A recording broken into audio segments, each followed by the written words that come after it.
I think I've said, there will be passages to identify, okay, but they won't be like, many a glance too has been sent. Tell me the author, tell me the poem. It'll be kind of major stuff, unless it's something like, gather ye rosebuds while ye may, because that line after today, that line ought to stick in your mind for quite a while.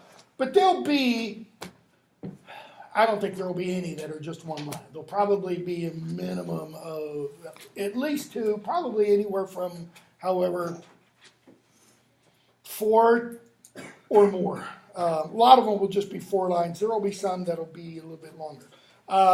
It'll only be the material since the previous exam, so Shakespeare up. Okay? I know there's a lot of sonnets. If you get a passage from a sonnet, it'll say something like, identify the author. Should be fairly easy. Shakespeare's the only sonnet writer we've read. Yeah, that's true. It might say, give the title, what sonnet number it is. We only did about 7 or 8 total. It could be background information, stuff I put on the board, and there will be extra credit, probably somewhere in the range of 20 to 30 points extra credit. The extra credit can go back to the beginning of the class. Okay? So, having said all that, let's start Robert Herrick. We've got one poem by him, and I don't know, I must have been on drugs when I made this.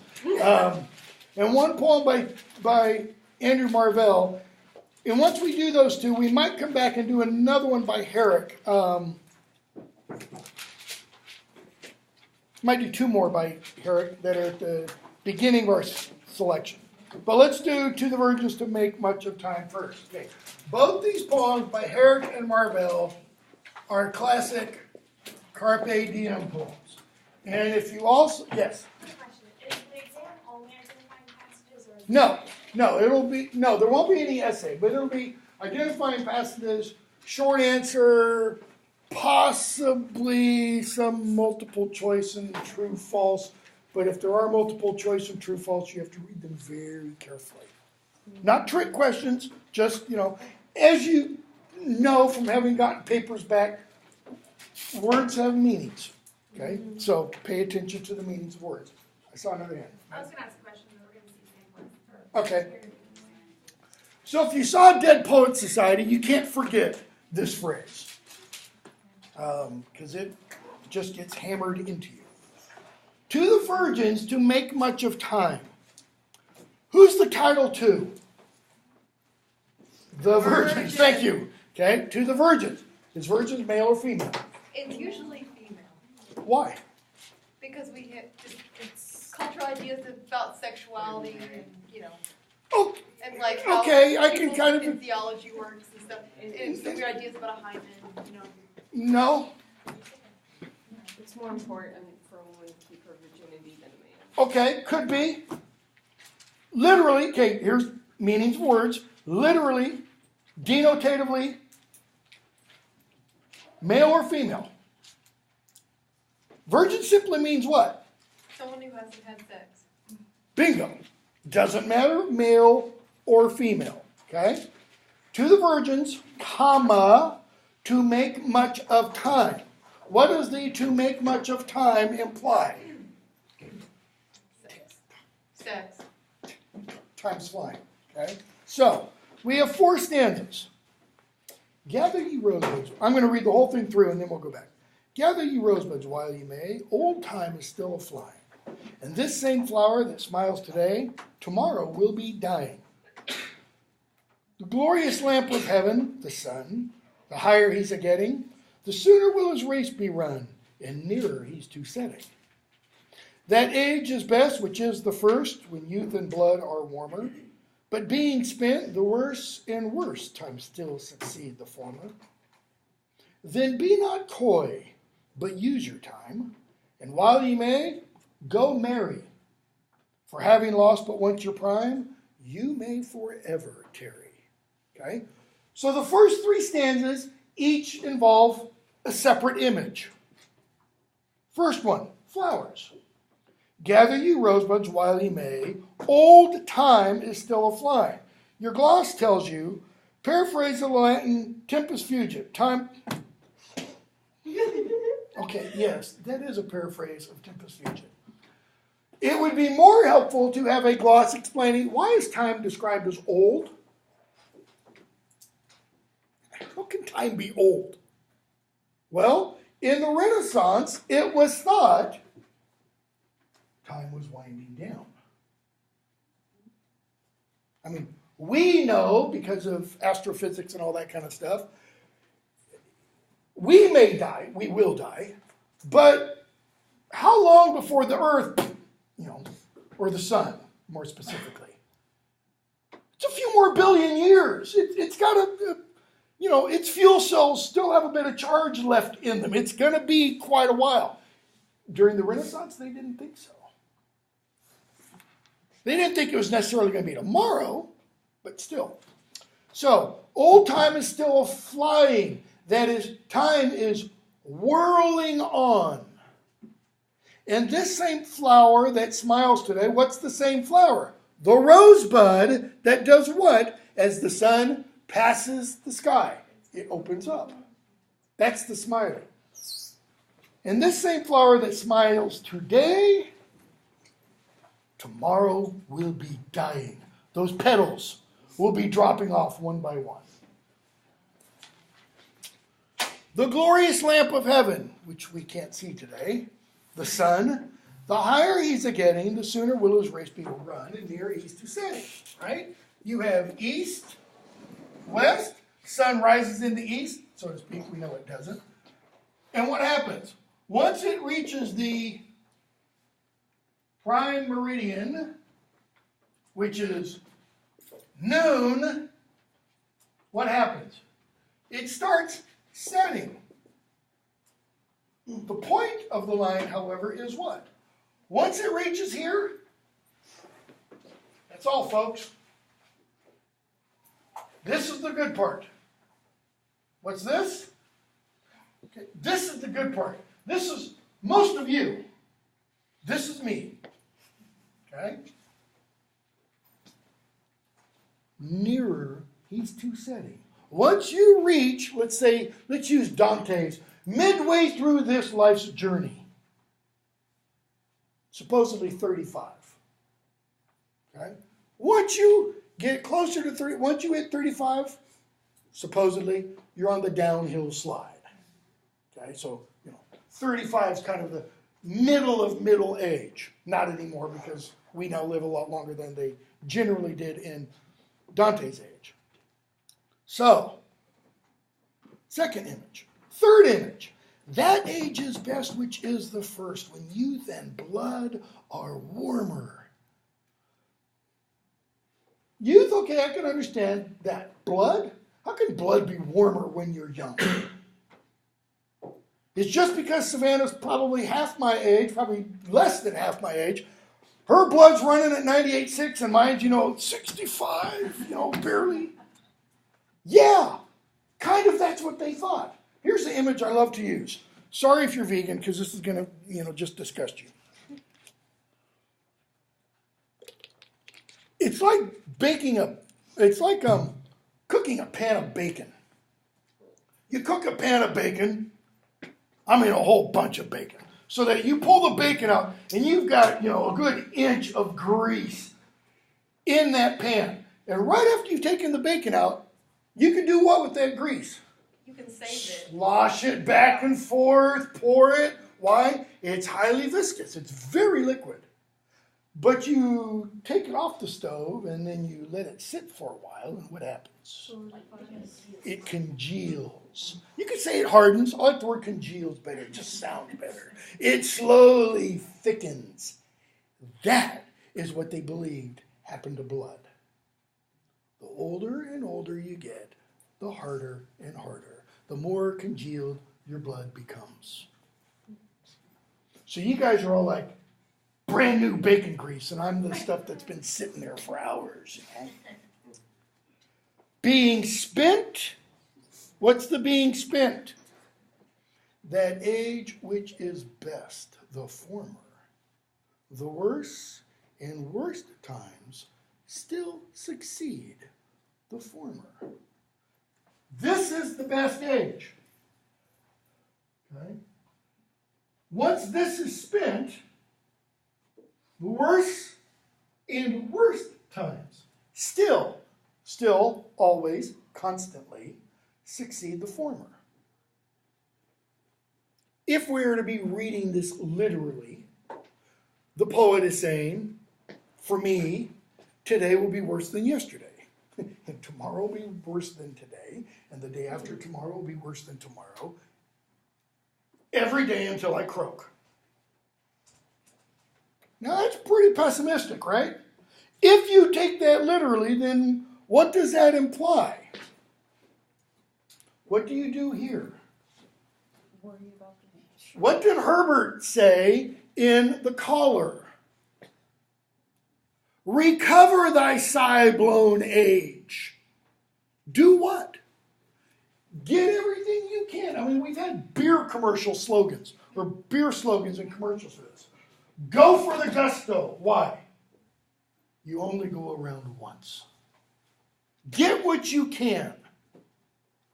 Okay? Concluding stanza, concluding thoughts. Then be not coy. Have we had any gender addressed so far in the poem? No.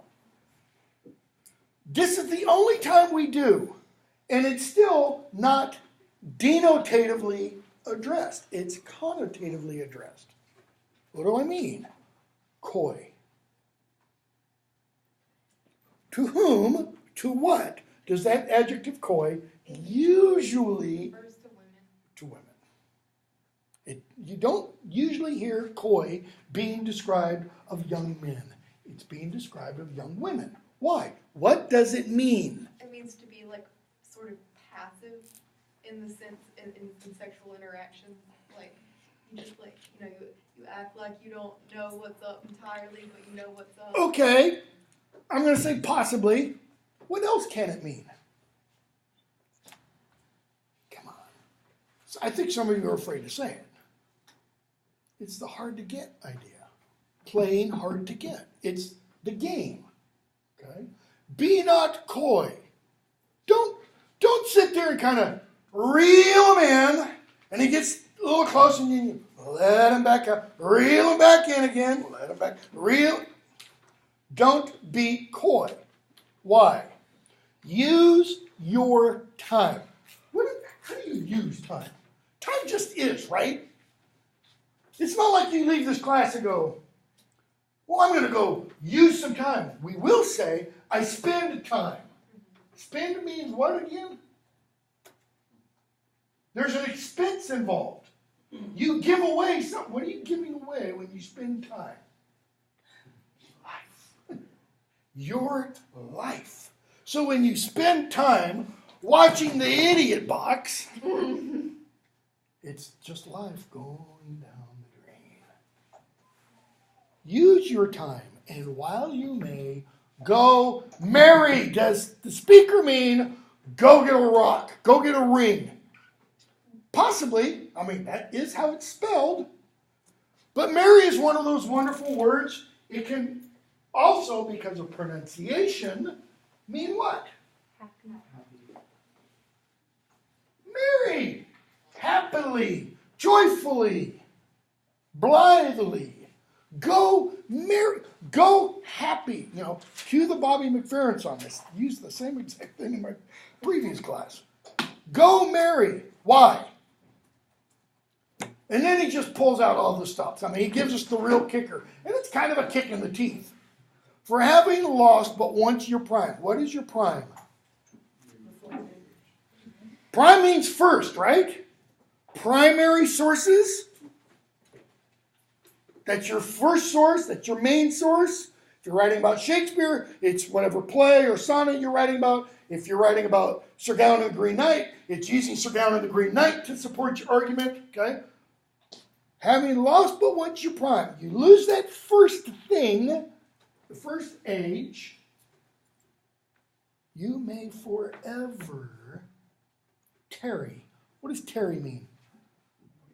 Wait. Waiting for Godot. You might wait for what? Forever. But what might you be waiting for forever?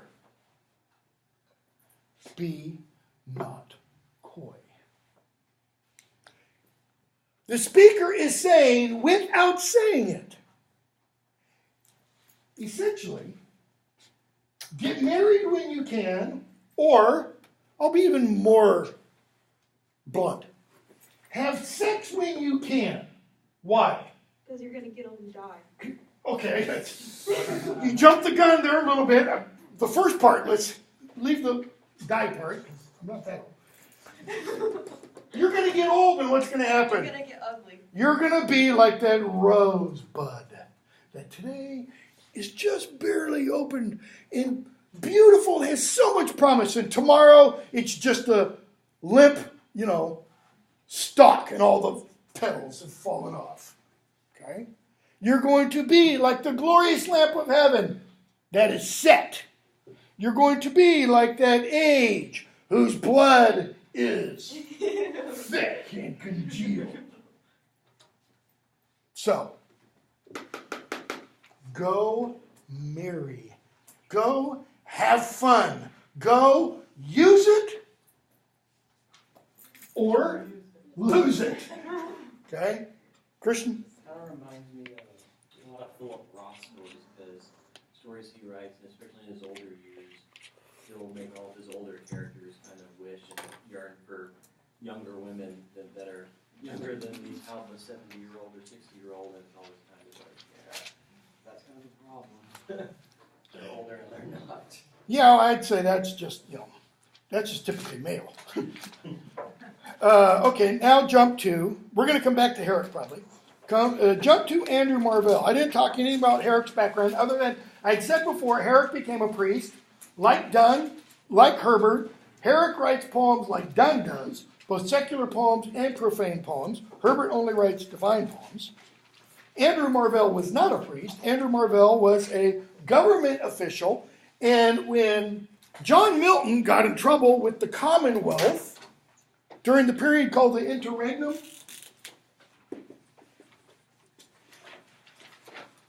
okay, which simply means between kings, 1649 to 1660, okay? Charles I had his head chopped off in 1649 by Parliament for crimes, they said. Oliver Cromwell becomes the Lord Protector. Lord Protector kind of evolves into Lord Protector / king without calling him a king, because he dies and his son becomes Lord Protector. Pretty much, you're in a kingdom racket then, okay? Anyways, Milton gets in trouble for something he wrote, and I can't remember what it was he wrote. Gets in trouble with the government, and they're getting ready it's a capital offense if I remember correctly. And Andrew Marvell appeals to the government and gets Milton off, okay? He's a secretary in the government. Marvell's a famous famous poet in his own right, writes a ton of poems, very popular poet and such. We're only going to read one of his, unless I decide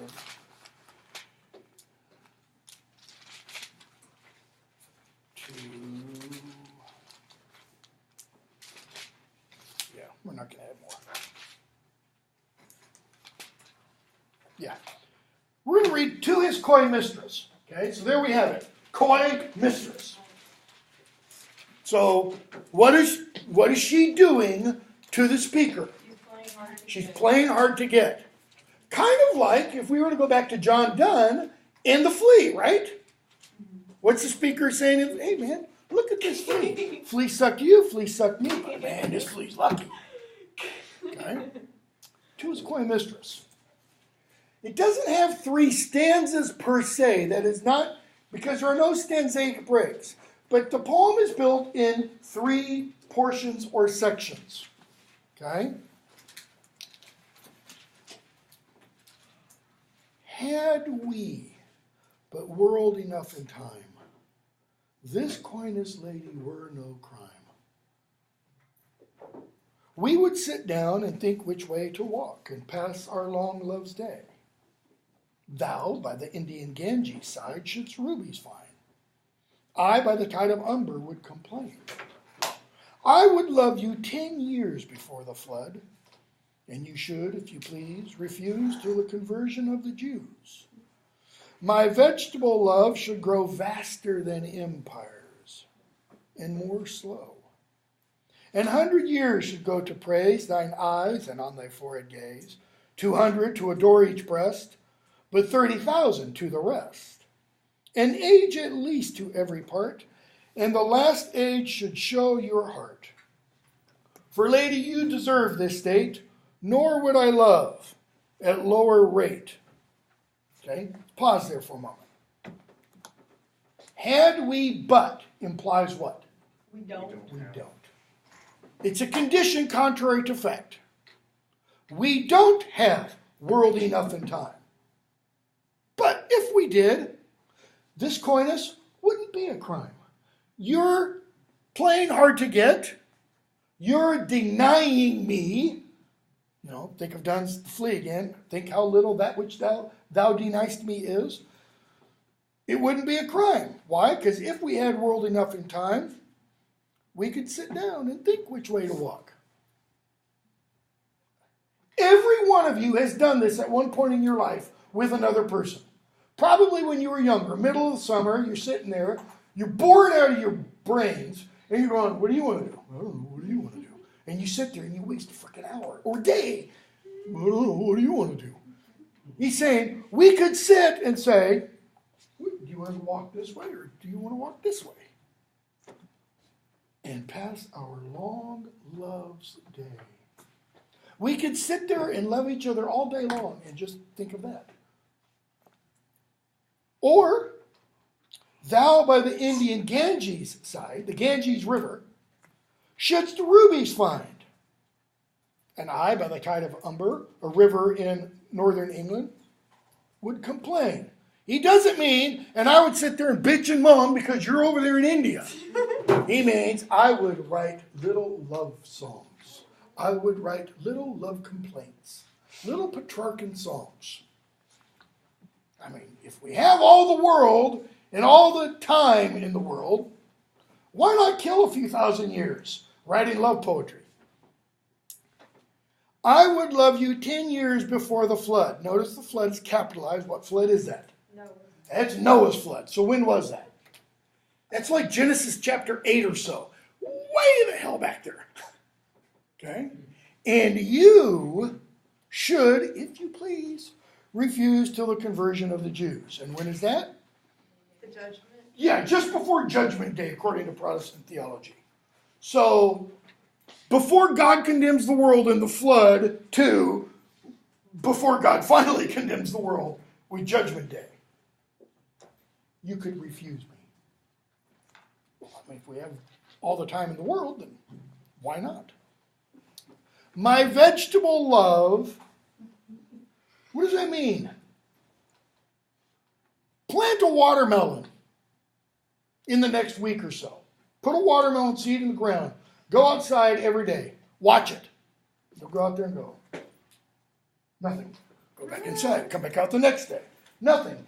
After about 8 to 10 days, you'll see something start sticking up. You go out the next day, and it's sticking up just a little teeny bit more.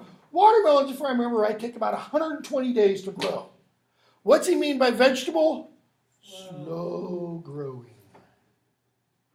He's not talking about length. This isn't some phallic thing. I've had students go, oh, I get it. He's talking zucchini. No. Long, slow growing. My vegetable love should grow vaster than empires. Why? Rome, what's the phrase? Wasn't built in a day. Wasn't built in a day. And more slow. How slow? Well, let's use a blazon. Remember that term? Catalog of the beloved's beauty? So, 100 years to praise what? 100 years to praise her eyes. Maybe that means 50 for each, because, 100 years for the eyes. What else? Oh, forehead. Okay? 200 per breast. 200 per breast. So, assuming she's normally formed, so 2 breasts. 400 for her breasts. Notice,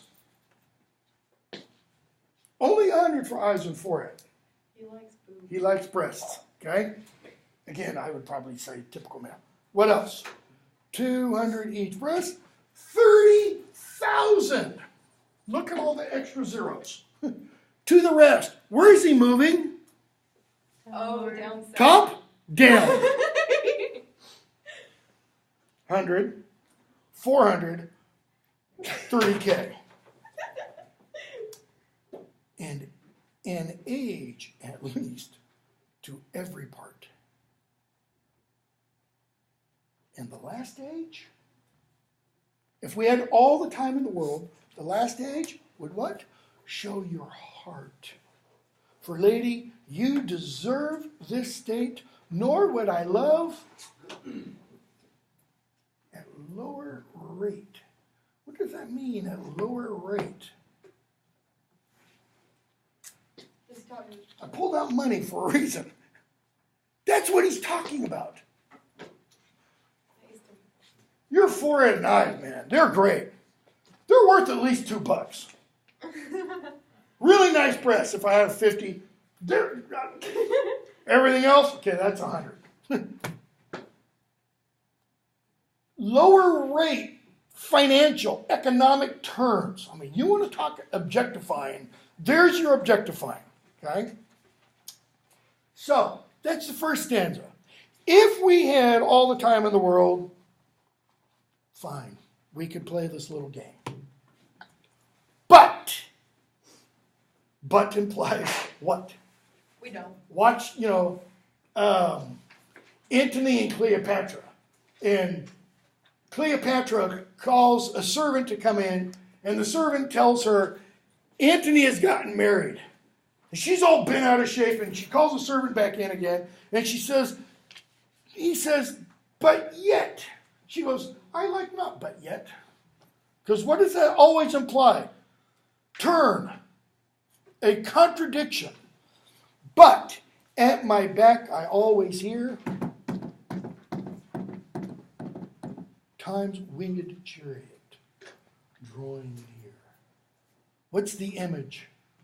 Notice, time is in a winged chariot. He's not like Emily Dickinson's, because I could not stop for time, time stopped for me. Because I could not stop for death, death stopped for me. The Clark Gable in the nice, coach and everything. This is time doing what?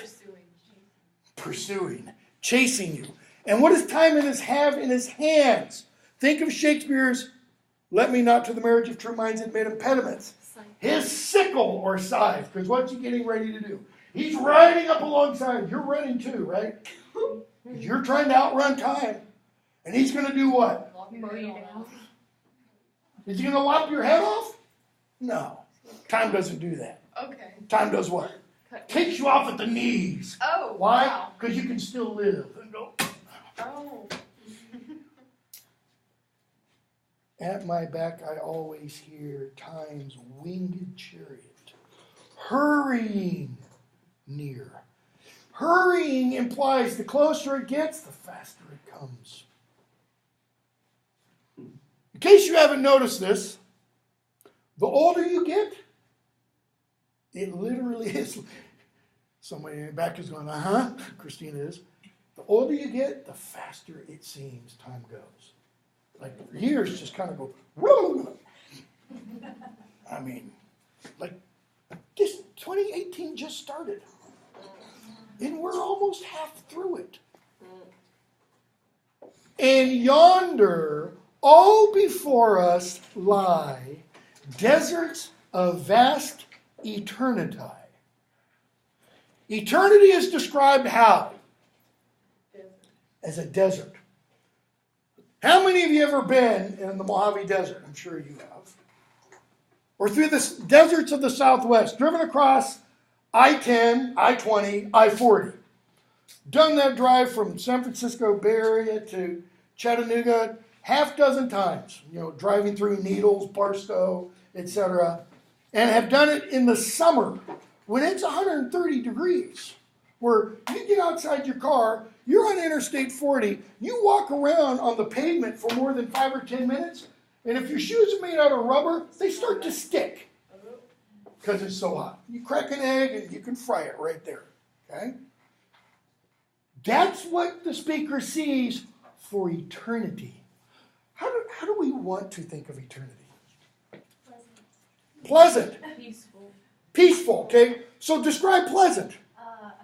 A A garden, a meadow, maybe snow-capped mountains in the background, a little river or a lake or something. Lively. Light, full of life, not full of Death. Gila monsters and, rattlesnakes and such. Nothingness. Thy beauty shall no more be found. Notice, long pause, semicolon. He doesn't just run right on to the next sentence. It's deserts of vast eternity, thy beauty shall no more be found. In other words, you won't be beautiful in eternity. Wow. Nor in thy marble vault, that is where she's buried, shall sound my echoing song. That line runs on. You won't hear, people won't hear me warbling this beautiful song to you in your tomb. One of the most disgusting images in all of English literature comes up right now. Then when, in the deserts of vast eternity, when you are rotting in your grave, then worms shall try that long-preserved virginity. Look at your gloss. Test and taste. Those are two possible meanings. There is another one. It's not a more obvious one. It is a better meaning. And I have no idea why editors don't do this. What is another meaning of the word try? If you try something, what are you doing? You are attempting, you are proving it. Like a trial, a drug trial. They are trying the drug. What are they doing? They're proving it to see whether or not it's efficacious. So what are the worms doing? They're proving. Proving her long preserved, how do you prove Hymen. virginity? You go in and out. Now that is disgusting. And this is a Carpe Diem poem. What's the import of that? Your virginity has been long preserved. Why? Because we're now in the deserts of vast eternity. Yeah, you maintained your virginity for what? So worms could have you and not me. Oh my God. Oh my God. In your quaint honor, quaint, fastidious, scrupulous, has another meaning too. Turn to dust. The previous edition, I just now noticed this. The second edition, this is third, right? Maybe it's not the concise, maybe it's a different, but surely they're using the exact same texts. I've been teaching this thing for 20 or 30 years. Because my main areas of emphasis are Old and Middle English. In Chaucer's Knight's Tale, Chaucer's Miller's Tale, where the miller takes the Knight's Tale and turns it completely on its head. Knight's Tale is this tale of two noblemen, these two young knights, they fall in love with this young woman, and it's this high romance and chivalry and all this kind of stuff. Well, the miller isn't a knight. The miller's a drunk miller. And so he takes that and he says, yeah, maybe that's how Nancy boys live, but it's real men, okay? And so the miller's tale takes that image and he has a guy in his version named Henda Nicholas. Henda can be translated gentle It could also be translated handy, meaning good with his hands. Well, Henda Nicholas, we are told in the Miller's Tale, grabs his young love, Allison, by the quinta, Oh, yep. that's which right. 50 years ago would always be translated or glossed the pudendum. Well, let's use the word that comes from quinta. Modern English, it's the exact derivative. So he grabs her by the genitalia. They knew the meaning of the word. Okay? Notice, and your quaint honor turn to dust. Yep. That's crude. Wonder if they'll- That's as bad. It's not quite, well, maybe it is. I don't know. I'd let you ladies say it. Is it as bad as the worms? It's bad. Let's just put it that way. It's bad, okay? Your quaint honor turned to dust and into ashes all my lust. The graves, and then probably two of my favorite lines in English literature. The graves a fine and private place, but none I think do their embrace. Unless you read John Donne's The Relic, which involves the opening up of a grave. Why? To put more people in it. Okay? And finding a bracelet of bright hair about the bone. Finding a wrist bone with a locket of hair. Okay? Two bodies buried in the same grave. One with a locket of hair around it, symbolizing the union even in death. But it's almost like Marvell wasn't familiar with that. Marvell surely was familiar with that. So, now. Why now? What's the speaker done? Look at all three of the, not stanzas, but the sections. Had we but world enough and time, we don't. Then what? But at my back I hear, now. Now implies what? Urgency. Now always means now. No time to waste. Therefore, what's the therefore mean? He's reaching like a conclusion. This is a logical syllogism. It's actually an illogical one, but we won't talk about it. It's a syllogism. Okay? It's a logical argument. Premise one, premise two, conclusion. You can't escape this conclusion. So he wants us to think.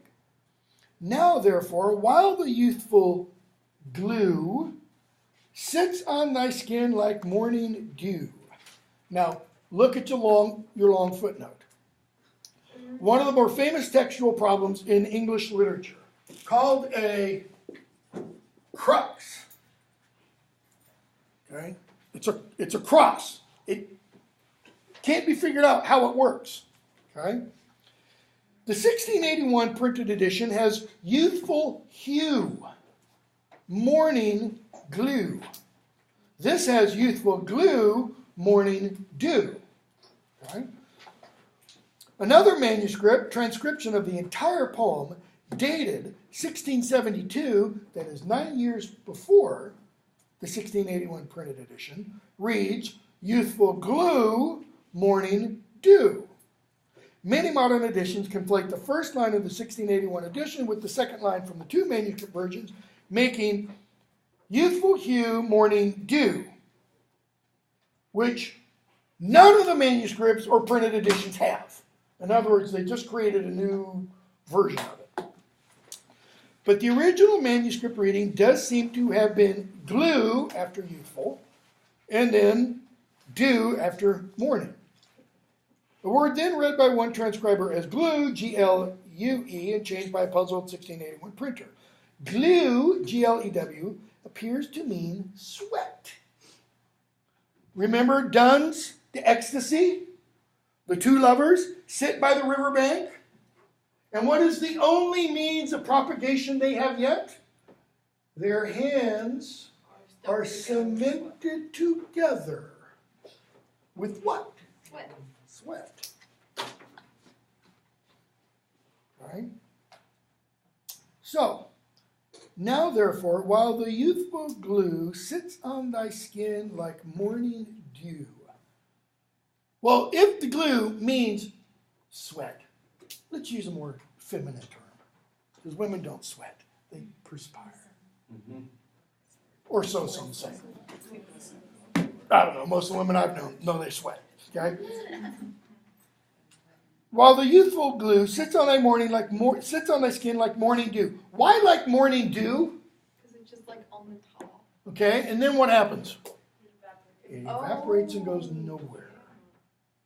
So thy youthful glue sits on thy skin like morning dew, and while thy willing soul transpires at every pore with instant fires. Notice, thy willing soul. What is the speaker saying to his coy mistress? Come on, you want it. What's the it? Me. You want me. Why?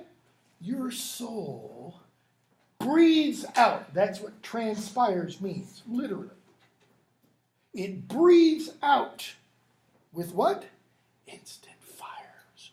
Now, Andrew Marvell didn't know anything about pheromones, but it's like he's talking about pheromones. Okay?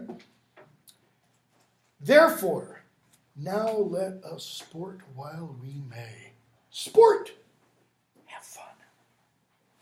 Let's play while we may.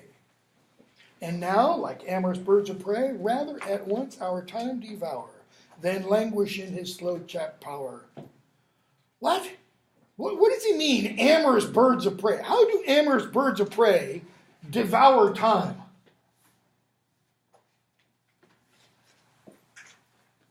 Renaissance idea was that birds of prey, falcons, kites, eagles, hawks, etc., mated by flying way up in the air, and then the male mounts the female and they fall. They don't keep flapping their wings, they don't keep soaring. Wings tucked in, and they're mating and falling. Okay, she's on the bottom, so what does she see? Hurry, hurry, hurry, hurry, hurry, hurry. As they get closer, closer, closer, closer. How is that devouring time? Think about that for a moment. Because if you're falling from a great height and you see the ground coming closer to you, what are you thinking? Time's going by a lot faster. Tick tock, tick tock, tick tick tick. You know. Light flashing. Exactly. I mean, you're starting to see images of your life flashing before your eyes. Then languish. Let's devour time rather than what? Languish in his slow chapped power. Slow chapped. Slow chewing. What did Hrothgar warn Beowulf of? That he's gonna get old. You're gonna die. You might die from illness. You might die from war. You might die from famine. You might die from age. And what does age do? It just kind of wears you down part by part. So let's not die that way, right? Who wants to die that way? Who wants to die, losing your hearing, losing your sight, having your fingers fall off, losing your legs, and you're left there like, Monty Python's Black Knight, just a stump. Not many people. Let us roll all our strength and all our sweetness. Strength, male, sweetness, her, up into one ball. This is Donne's idea of the hermaphrodite in whatever the poem was. That, two sexes come together, they're made into what? One neutral. Strength and sweetness, like Chinese, sweet and sour.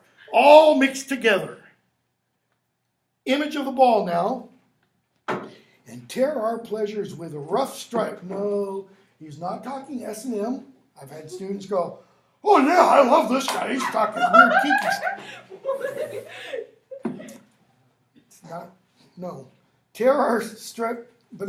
tear our pleasures with rough strife through the iron gates of life. Again, the 1681 reads the iron grates of life.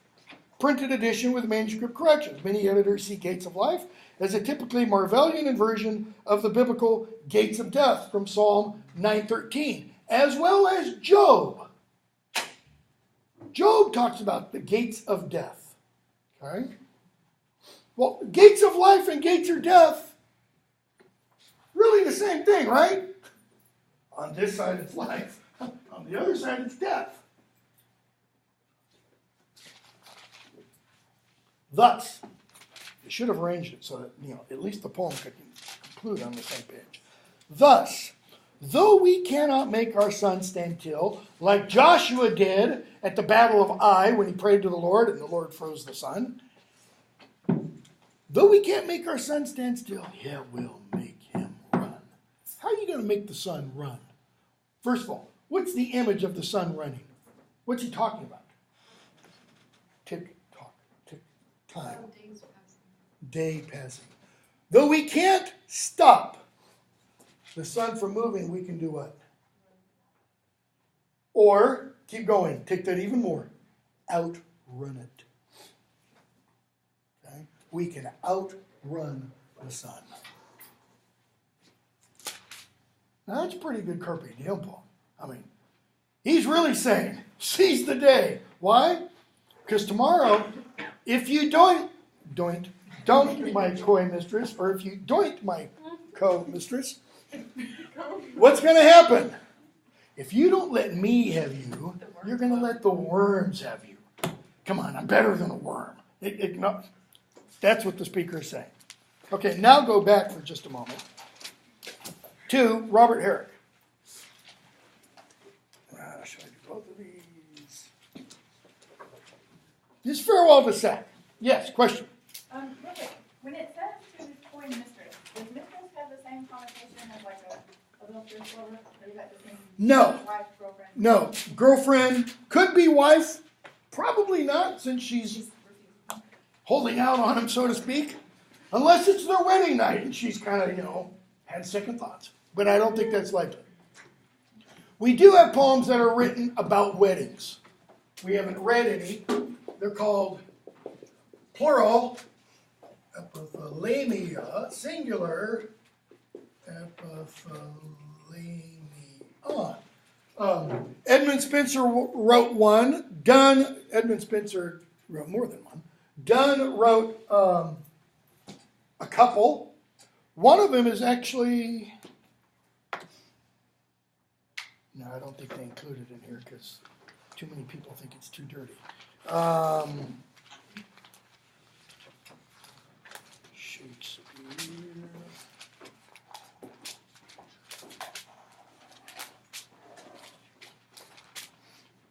It is in here. Elegy 19, if you're curious. Elegy 19 by Donne, to his mistress going to bed on 9/25. Okay? This poem wasn't printed in the early printed editions of Donne because the censors wouldn't allow it. Okay? We know it was included in some of the manuscripts that were taken to be in. It was one they kind of drew an X through. Okay?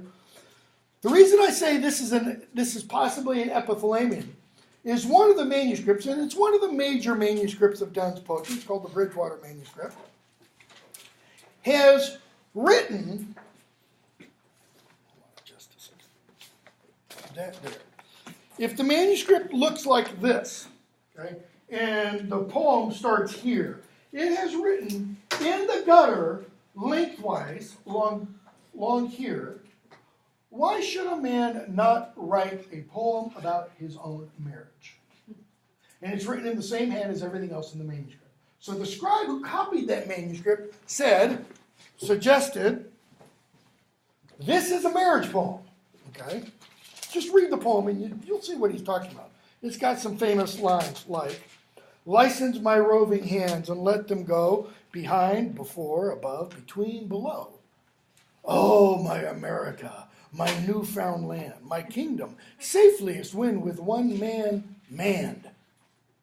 my mine of precious stones, my empery. How blessed am I in this discovering thee. And you have to bear in mind, in Donne and Shakespeare's day, discovering doesn't mean, oh, look, I found something new. It means uncovering. Okay?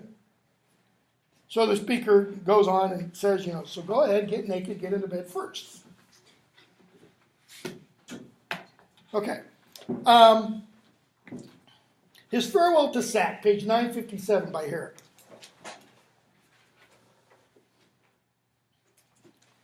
What is sack? This isn't his farewell to jumping into the sack. It's alcohol. It's cheap wine, or like wine. We know that from Falstaff. It's what Falstaff drinks. And if Falstaff cheaps it, it's not drink. If Falstaff drinks it, it's not cheap. I swear I've got Alzheimer's. Farewell, thou thing, time past, so known, so dear to me as blood to life and spirit. Sack. Cheap, the kind of, go to a liquor store, buy a magnum of wine, which is big, for $1.99. The really good stuff, it's been aging for 2 weeks. Okay? Thou is so near to the speaker as blood is to life and spirit. Well, to be alive, to have a living spirit, you gotta have blood. That's how important sack is to our speaker. Near, nay, thou more near than kindred. How? If you think of kindred as just being mom and dad, friend, man, wife, male to the female, soul to body, life to quit action, or the warm, soft side of the resigning yet resisting bride. The kiss of virgins. That's what sack is to the speaker. Like the first kiss. First fruits of the bed. That's not necessarily first child. That's first sexual experience. Soft speech, smooth touch, the lips, the maidenhead. These. What's the these? Everything I've been referring to before. And 1,000 sweets could never be so near or dear as thou wast once to me. So at this point, usually a student will go, is this guy an alcoholic? Because you don't say, was this guy an alcoholic, right? Once an alcoholic, always an alcoholic. Once an addict, always an addict. Or as a friend of mine says, once a Marine, always a Marine, kind of a thing. Okay? O thou, the drink of gods and angels. Well, what is that word for the drink of gods? Nectar. It's ambrosia. Wine that scattereth spirit and lust. That is pleasure. Whose purest shine, more radiant than the summer sunbeam shows. What's the shine? Well, what happens when the summer sunbeams are shown on a person? Some of you, I can see a little beginning one because we've not really had the weather yet. Suntan, where your skin kind of glows. Sack can make an even better glow. Big red nose, Each way illustrious, brave, and like to those comets we see by night, whose shagged portents foretell the coming of some dire events. Or some full flame, which with a pride aspires, that is, rises, throwing about his wild and active fires. 'Tis thou, above net, you're above the drink of the gods, O divinest soul. Just finished teaching The Tempest in my Shakespeare course. Caliban, the subhuman thing, he is human, more or less, but he gets a drink of liquor, and he refers to it as the drink of the gods. Why? Because he gets a buzz for the first time in his life. He's like, whoa. Divinest soul. Soul of divinity, in other words. eternal in thyself, that canst control that which subverts whole nature. Sec, notice, can control that which subverts whole nature. Well, what subverts whole nature? What can subvert human nature? The will? Desires? Well, what can alcohol do? Like Jeff choose to do stuff more easily. It can make you do stuff you wouldn't normally do. Why wouldn't you normally do it? Inhibition, because you keep yourself in check. So it releases those inhibitions and allows you to whatever. I won't go there. Grief and care, vexation of the mind. Notice, these are what come after whole nature. Grief, care. Sec can subvert these. How? Distracts you. If you drink enough, it numbs you. Vexation of the mind and damned despair. Damned. Why? Because what does despair lead to? Damnation. Sack can alleviate despair. Yeah, you drink enough, you pass out. You don't have any despair. 'Tis thou alone who with thy mystic fan works more than wisdom. You got a footnote, winnowing fan for grain, sacred emblem of Dionysius. With thy mystic fan works more than wisdom, art, or nature can to rouse the sacred madness. What's the sacred madness? Artistic inspiration. He's saying booze is better. Sorry, Siri. I know. Talk too loudly and you get all upset. To rouse the sacred madness and awake the frost-bound blood and spirits. Now, frost-bound blood and spirits might be referring to what we are talking about with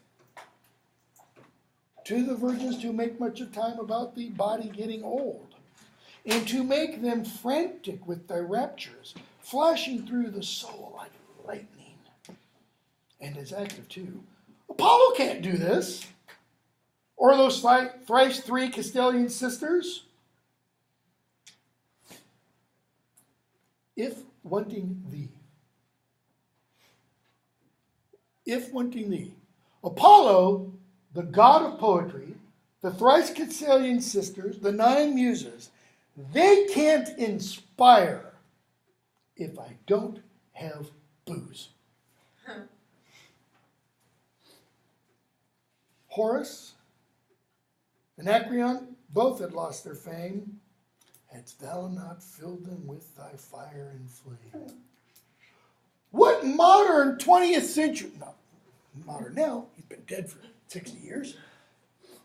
It's kind of, I'll ask the question and then I'm going to say it's not a fair question because a lot of poets were drunks.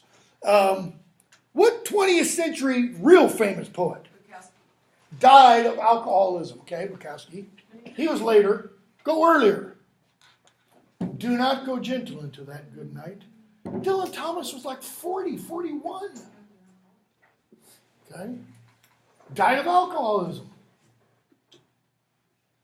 Just think what he could have produced.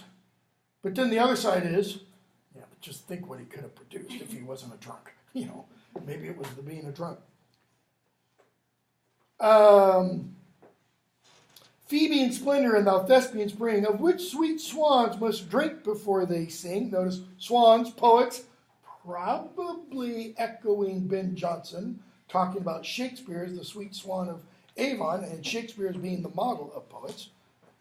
Their true paced numbers, that is, right feet, meter, and their holy legs, which makes them worthy. Cedar in the bays. But why? Why do I gaze upon thee with the eye of admiration? What does the eye of admiration mean? What does it mean to admire somebody? Or to hold somebody in admiration? Do you just like them? You think highly of them? You think highly? They amaze you. Okay, you put them on a pedestal. They It's like they've entranced you. Okay? That's why in The Tempest, when Ferdinand discovers Miranda's name, he puns on her name. Admiring Miranda, oh, of admiration. Because her name means one to be admired, essentially. Since I must leave thee, and enforced must say to all thy witching beauties, go. Why do I keep looking at you when I've got to say, go away? You're bad for me. Not you, personally. But if thy whimpering looks, how's that for a pathetic fallacy? The bottomless sack is looking there. He's talking about it, saying, be gone, foul witch. And the bottle's just sitting there, and he goes, oh, it's whimpering at me. What does it mean if it's whimpering? It's like a little puppy. What does it want? It needs to be cuddled. It needs to be drunk. Then know that nature bids thee go, not I. Nature? My nature. I'm not going to cast aspersions on any of you. You've all known somebody who, quote, can't hold their liquor.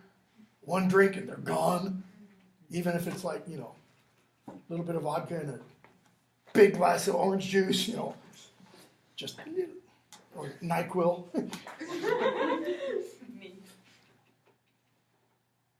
Tis her erroneous self, nature's, has made a brain incapable of such a sovereign as is thy powerful self. Don't smile, prithee not smile, or smile more inly, that is inwardly, lest thy looks beguile my vows. You keep smiling at me that way, and I'm just going to have to pull the cap off, Yeah, he probably is the speaker, probably is an alcoholic. This is not a person who should drive home every day, buy 2 or 3 liquor stores, or a couple of the favorite bars. Should find another way home. Lest thy looks beguile my vows denounced in zeal, which thus much show thee that I have sworn, but by thy looks to know thee.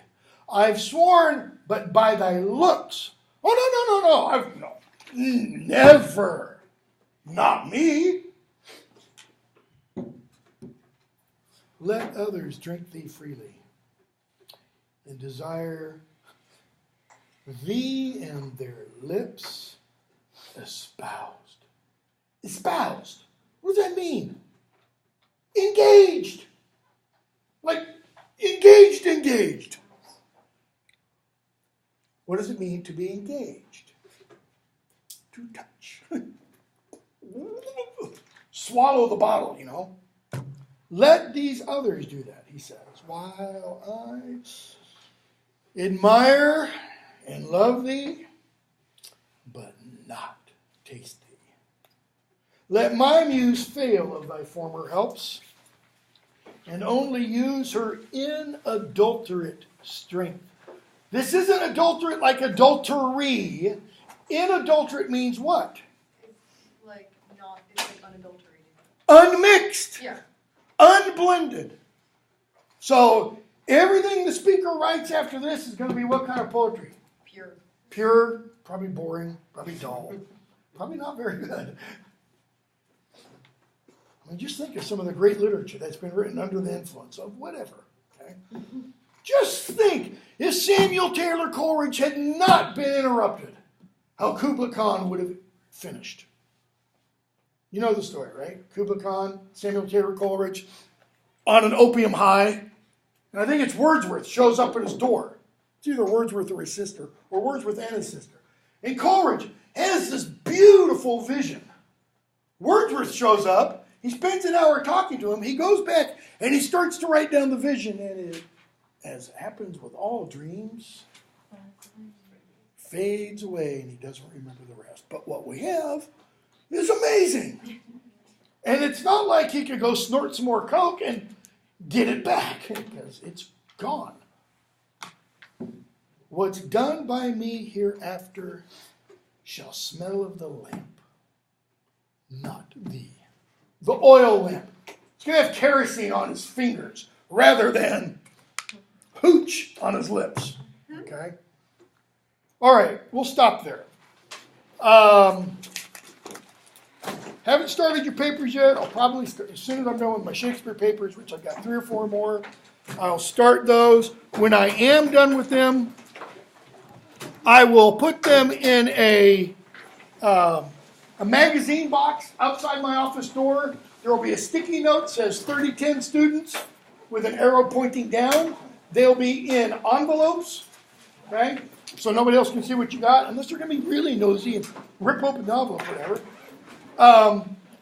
Take the paper, when they're there, take the paper, leave the envelope. I'm hoping I'll have them done by the final exam. I'm not guaranteeing it. They'll definitely be done by the following Monday because that's when grades are due.